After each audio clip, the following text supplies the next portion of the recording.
Tayo magluluto ng ng leeg ng ng turkey. Yan, 3 piraso. Yan ay pinakuluan ko na kasi nilinis ko muna. Tingnan natin ang asin. Tsaka paminta. Sa ngayon, yan lang muna ang ating re-recado. Kasi pakukuliin natin yan ng mga 4 na oras. Pakukuliin ko muna siya. Pag kumukulo na siya, pahihinaan ko yung apoy niya. Yung pinaka mahina.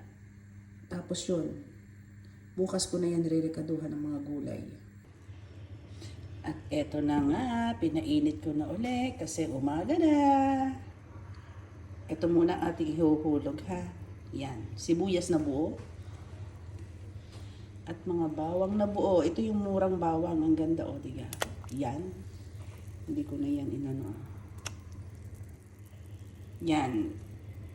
Diyan lang muna yan. Hintayin uli natin na yan ang matagal-tagal. Check natin yan kapag talagang yung laman ng ating leeg ng turkey is talagang yung humihiwalay na sa buto. Mangyayari yan. Mga 4 hours na gantong kahina ang apoy. Yan. Mahinang-mahina lang talaga. Ganyan ang pagluluto ng leeg ng turkey. Yan, tetestingin na natin kung yun, no? Tumatawa ko. Yan, humihiwalay na siya. Yan, no? Ganon ang pagkalambot. Talagang yan dapat humihiwalay. Kasi ang turkey, ayan na nga nahulog. Ang turkey ay mahirap yung palambutin para yung baka. Kaya yun, titikman natin. Grabe ang sarap. Aha. Nare. Lalagyan pa natin na pag malambot ng ganun, natin ilalagay ito. Kasi na kayo, at ako'y sadyang, natalsik. Masama pa ang pakiramdam. Kaya ako'y may sabaw ngayon.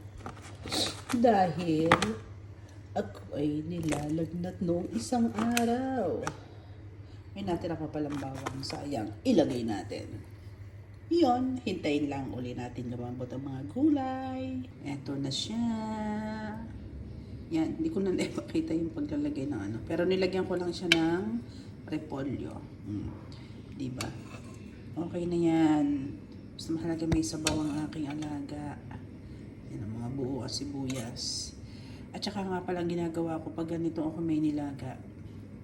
Binubukod ko yung mga gulay para hindi masyadong maluto. So, pag halimbawa kakain na lang si Lolo, sa ako ipapainit lang. Ma-microwave lang para hindi lusaw na lusaw ang mga gulay. Yan.